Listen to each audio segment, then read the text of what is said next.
US, Iran, Israel, इन सब की war को देखते हुए ना आपको एक टेंशन जरूर होगी मार्केट में कि भाई कल गिरावट होगी, लेकिन कितनी, कहां तक, कैसे, इस सब के सवालों के जवाब आपको इधर उधर जगह से अलग अलग अलग अलग अलग मिल रहे होंगे।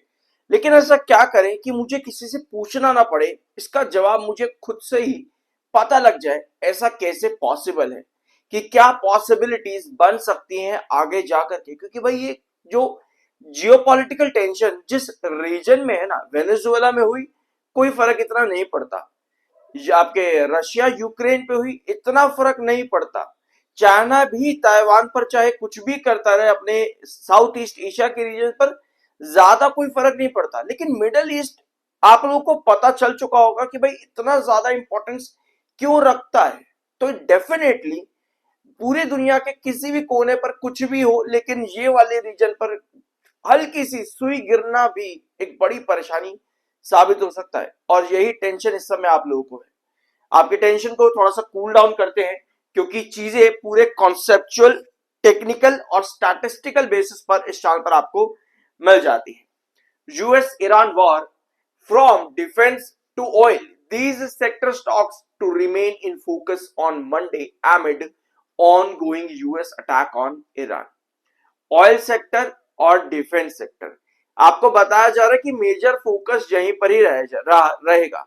मैंने आज के दिन आप लोगों के साथ एक पॉइंट डिस्कस किया है कि जब जब मिडल ईस्ट में टर्मोइल देखने को आपको मिला है, ऑयल कंपनीज के ऊपर सबसे ज्यादा नजरें रही है, क्योंकि वहां पर क्या होता है, प्राइसेस बढ़ जाते हैं। आज ही के दिन मैंने आप लोगों के साथ डिस्कस इस चीज को किया मेरे एक वन ऑफ वीडियोस के अंदर, जरूर जाकर के देखना। ठीक है, तो इसी वजह से ऑयल सेक्टर के ऊपर कल फोकस रहेगा। डिफेंस, पूरी दुनिया तैयारी कर लेती है ऐसी कंडीशन के अंदर अपने डिफेंस सेक्टर को मजबूत करने में, ज्यादा से ज्यादा पैसा वहां डाला जाता है, ज्यादा से ज्यादा बजट लगाया जाता है सरकारों की तरफ से। तो इसीलिए ये दो सेक्टर मेजर फोकस पर रहेंगे। लेकिन इसके अलावा और भी कुछ चीजें हैं। मार्केट एक्सपर्ट्स, एनालिस्ट, इन्वेस्टर सबका मानना है कि अब ये करेक्शन 1 से 1.5% तक की देखने को मिल सकती है। लेकिन यहां पर देखना, ये करेक्शन बताई जा रही है शॉर्ट टर्म करेक्शन होगी 1 से 1.5% की। आप कहोगे भाई 1 से 1.5 नहीं, मुझे तो यहां से लगभग मार्केट 4-5% गिरता नजर आ रहा है। लेकिन भाई क्यों, ये शॉर्ट टर्म टर्म क्यों यहां पर यूज किया गया है और 1 से 1.5% अप्रोक्सीमेटली क्यों यूज किया गया है और कौन कौन से सेक्टर्स के लिए, ऑटोमोबाइल, फाइनेंशियल, एफएमसीजी, इन सभी सेक्टर पर आपको एक डाउनवर्ड प्रेशर देखने को मिल सकता है। बट ये तो हो गई बात शॉर्ट टर्म की। भाई शॉर्ट टर्म के बाद क्या, जियोजेट इन्वेस्टमेंट्स का कहना है कि शॉर्ट टर्म में 1 से 1.5% की गिरावट मिलेगी। पहले तो ये चीज नोट कर लो कि अच्छी खबर आप लोगों के लिए ये है कि 3 मार्च को मार्केट बंद है। ठीक है, मतलब कि ट्यूसडे के दिन मार्केट बंद रहेगा। तो एटलीस्ट ये जो ग्लोबल स्केनेरियो खराब इतना हो रखा है, उसके लिए, उससे आप एक दिन के लिए बच जाते हो ट्यूसडे के दिन, क्योंकि वहां पे मार्केट बंद रहेगा। तो इन्वेस्टर्स के लिए ये सबसे बड़ी खुशखबरी इस समय है कि मंडे को भले ही गिरा दो भाई, लेकिन ट्यूसडे बंद करके एटलीस्ट एक दिन के लिए मुझको बचा लेना। तो इन्वेस्टर्स के लिए खुशखबरी है ये। कल के वीडियो में मैंने आपको बहुत चीजें सिखाई थी। बीएससी लिमिटेड का वीडियो 30 मिनट का था, क्योंकि इस वीडियो में बीएससी के बारे में ही बात नहीं करी, बल्कि ऑपरेटर क्या होता है, मार्केट में अगर क्रैशेस आते हैं तो as a long term investor आपको क्या क्या करना चाहिए, ये सभी चीजें। क्योंकि यार पैनिक तो हर कोई क्रिएट कर देगा, हर कोई कह देगा अमेरिका ईरान वॉर चल रही है, देखो भाई ये होगा, भाई वो होगा, ऐसा हो जाएगा, वैसा हो जाएगा।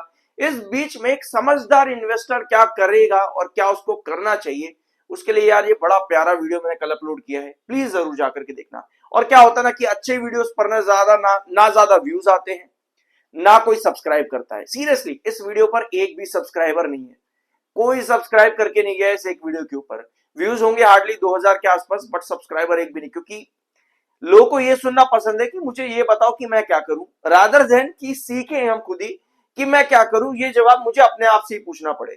ठीक है, कि मुझे खुद पता चल जाए। चलो कोई बात नहीं, आपने कल का ये वीडियो सब्सक्राइब भी नहीं करा, ना ही देखा, कोई दिक्कत नहीं है। मैं आपको अभी बताता हूं फिर से, क्योंकि हमारा काम ये बताना। ठीक है, 2 मार्च को कंपनी की एक और इन्वेस्टर मीटिंग है कल के दिन, इसको आप नोट कर लेना। अब आते हैं बीएससी के चार्ट पर। अभी आप लोगों ने सुना कि मार्केट एक्सपर्ट जियोजेट फाइनेंशियल का कहना है 1 से 1.5% मार्केट शॉर्ट टर्म में गिरता है। भाई 1% तो मुझे कल ही नजर आ रहा है गिरते हुए। 1% मार्केट गिरते हुए मुझे कल ही नजर आ रहा है। ये जो आप कैंडल देख रहे हो ना, इस कैंडल ने 2720 को क्रॉस किया है, कल ब्रेक डाउन किया है। कल जब मैंने आपके साथ ये कैंडल बताई थी तब मार्केट की कंडीशन अलग थी, बट अब अचानक से बदल गई है। मैं आपको काफी दिनों से कह रहा हूं कि सुबह कुछ, शाम को कुछ, अगली सुबह कुछ, रात को कुछ, मार्केट हर 2-4 घंटों में बदल रहा है। तो ऐसे में हर कैंडल की पॉसिबिलिटीज भी अलग होती है। ये कैंडल आपको नजर आ रही है, ये प्रॉपर बेयरिश ट्रेंड इंडिकेट करती है और इस कैंडल ने 2720 के नीचे क्लोजिंग दे दी है। एक बार ब्लैंक स्क्रीन पर आओ, ये है आपकी कैंडल, बड़ी ही प्यारी सी एक बड़ी बेयरिश बॉडी कैंडल बना करके क्लोज हो जाती है फ्राइडे लास्ट सेशन के अंदर अपने इंपॉर्टेंट ट्रेंड के नीचे, जो कि 2720 का है। कोई भी कैंडल इस तरह की क्लोजिंग देती है, वहां पर सेंटिमेंट्स क्या मैटर करते हैं, मैं एक ट्रेडर की पर्सपेक्टिव से आपको चीजें बताना चाहता हूं। एक ट्रेडर इस तरह की कैंडल पर क्या चीज नोट करता है, मार्केट ओपन होने से पहले आपके पास न्यूज क्या है, ये देखता है सबसे पहले एक ट्रेडर। मार्केट ओपन होने से पहले न्यूज क्या है, अगर वो न्यूज नेगेटिव है तो क्या पॉसिबिलिटी बनती है। अगर वो न्यूज नेगेटिव होगी, दोनों ही सिचुएशन पर, पहले एक ध्यान से सुनना, दोनों ही सिचुएशन नेगेटिव और पॉजिटिव, दोनों ही सिचुएशन पर जो आपकी ओपनिंग होगी वो फ्लैट होगी, मतलब कि जहां पर क्लोजिंग आई वहीं पर ही, दोनों ही सिचुएशन में नेगेटिव हो या पॉजिटिव हो, आपकी जो ओपनिंग होगी वो फ्लैट होगी। लेकिन अगर वो कवर इतनी खराब है कि वो कोई भी सेंटिमेंट अपलिफ्ट नहीं कर सकती है, तो उस कंडीशन पर उसी ओपनिंग से, जो कि फ्लैट ओपनिंग है, वहां से स्टॉक लगातार आपको गिरता हुआ देखने को मिलेगा और उस गिरावट के साथ क्लोजिंग दे देगा आप लोगों को। ठीक है, ये क्लोजिंग यूजुअली आपकी आती है दूसरे बेस ट्रेंड के पास में 2620 की तरफ, मतलब कि जो नेगेटिव एलिमेंट्स हैं वो आपके एलिमिनेट नहीं हो रहे हैं, तो ओपनिंग फ्लैट आने के बाद में आपके पास बॉडी क्लियर हो जाती है डाउन ट्रेंड पे, जो कि लगभग लगभग आपको गिरावट देती है 2 से 4% की। ठीक है, 2 से 4% के बीच की आपको गिरावट देती है।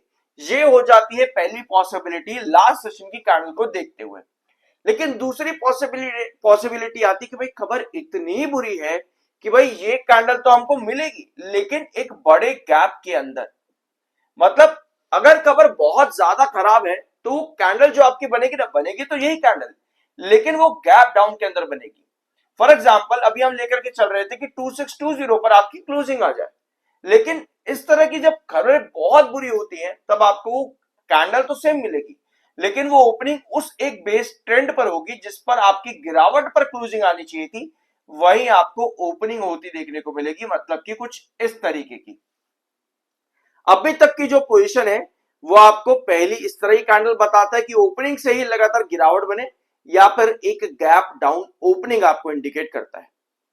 अब आते हैं एक बहुत पॉजिटिव मोमेंटम की तरफ, मतलब आपके पास यही कैंडल बनी है लास्ट सेशन के अंदर, लेकिन जिस रीजन से ये कैंडल बनी थी वो रीजन मार्केट में से एलिमिनेट हो जाता है, यानी कि यूएस ईरान वॉर रुक जाती है, रातों रात सब चीजें बहुत अच्छी हो जाती हैं। तो ऐसी सिचुएशन के अंदर आपकी ओपनिंग स्टिल फ्लैट रहेगी, इस चीज को नोट करना, ओपनिंग आपकी स्टिल फ्लैट रहेगी, आप फ्लैट पर ही ओपन होगे, लेकिन नीचे की टेल के पास नहीं, बल्कि जो प्रीवियस सेशन की बॉडी होगी उसके पास जाकर के आप ओपन होते हो, और जो आपकी अगली कैंडल बनेगी वो पूरी डिसॉल्व कर देगी या फिर अब्सॉर्ब करेगी प्रीवियस सेशन की कैंडल को। अगर आपको वो नेगेटिव एलिमेंट जिसने पिछले सेशन में ये कैंडल बनाई है वो एलिमिनेट होता है, तो अगले सेशन पर आपको मिलता है एक बुलिश रिवर्सल, जो कि पूरी तरह से एब्सॉर्ब कर देता है लास्ट सेशन की कैंडल को।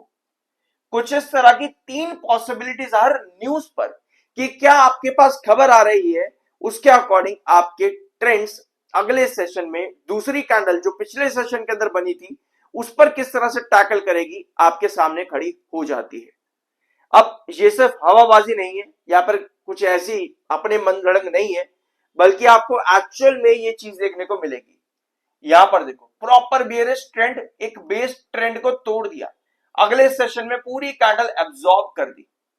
अब आओ आप यहां पर दूसरी चीज पर, आपके पास एक चीज पॉजिटिव आई, मतलब कि मान लो चीज पॉजिटिव, आपके पास थोड़ा सा अपलिफ्ट मोमेंटम बन रहा है, ठीक है, बट वो मोमेंटम एक सेशन का ही होगा। इसलिए मार्केट एक्सपर्ट जियोजीत फाइनेंशियल ने कहा शॉर्ट टर्म में 1 से 1.5% ही गिरेगा। इन अ लॉन्ग रन इस तरह की जो पोजीशन आपकी होती है ये आपको वापस से दे देती है एक बड़ा डाउन ट्रेंड। मतलब कि अगर कोई इन्वेस्टर होगा वो इन दो कैंडल्स को देखते हुए कभी भी एंट्री नहीं करेगा, ना ही इनमें से किसी भी पोजीशन के अंदर एंट्री करेगा, क्योंकि वो जो सेंटीमेंट क्रिएट हुआ है जिसने अभी तक ये आपको कैंडल दी लास्ट सेशन के अंदर, वो सिर्फ एक थोड़े से समय के लिए हुआ है, यानी कि मोमेंटम अभी आपका कैरी नहीं करेगा। वो सिर्फ और सिर्फ एक सेंटीमेंट है जो कि कभी भी ड्रॉप करके आपको फिर से एक बड़ा यूटर्न दे सकता है। अभी इस पूरे वीडियो में जो आप लोगों ने सुना ये सब चीजें मैंने आपको बताई जियोजीत फाइनेंशियल के शॉर्ट टर्म के ऊपर जो उन्होंने अपने मेंशन करी है रिपोर्ट में कि 1 से 1.5% की गिरावट होगी शॉर्ट टर्म में, बट लॉन्ग टर्म की उन्होंने बात इसलिए नहीं करी क्योंकि सेंटिमेंट्स बिल्कुल अच्छे नहीं है जो कि लॉन्ग टर्म को क्या करे, एक भरोसा दे कि 1.5% गिरने के बाद 10% उठेगा। ऐसी चीजें अभी मार्केट के अंदर अवेलेबल नहीं है, यानी कि कमिंग सेशंस के अंदर हमारा 79,800 का जो इंपॉर्टेंट बेस है सेंसेक्स का वो टूट सकता है। इसका मतलब ये है कि आपको अलर्ट रहने की जरूरत है, ठीक है। As a long term investor अगर आप किसी भी कंपनी पे एंट्री करते हो तो आपको चार्ट्स को देखना पड़ता है।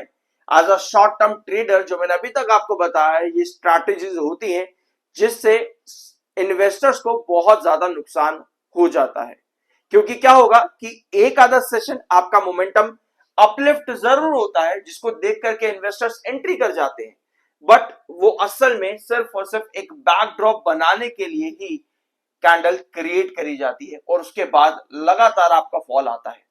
तो अगर कमिंग सेशन में इनमें से कोई भी पॉसिबिलिटी आपकी क्रिएट होती है इन अ लॉन्ग रन अभी चीजें ज्यादा स्मूथ देखने को शायद ना मिले, स्पेशली तब तक जब तक आपका वो नेगेटिव एलिमेंट जो कि मार्केट को इतना टेंशन दे रहा है वो एलिमिनेट ना हो जाए। आई होप कि इस वीडियो में आपको कुछ सीखने को और कुछ जानने को मिला होगा। एक प्यारा सा सब्सक्राइब जरूर करना। मिलता अगले वीडियो में।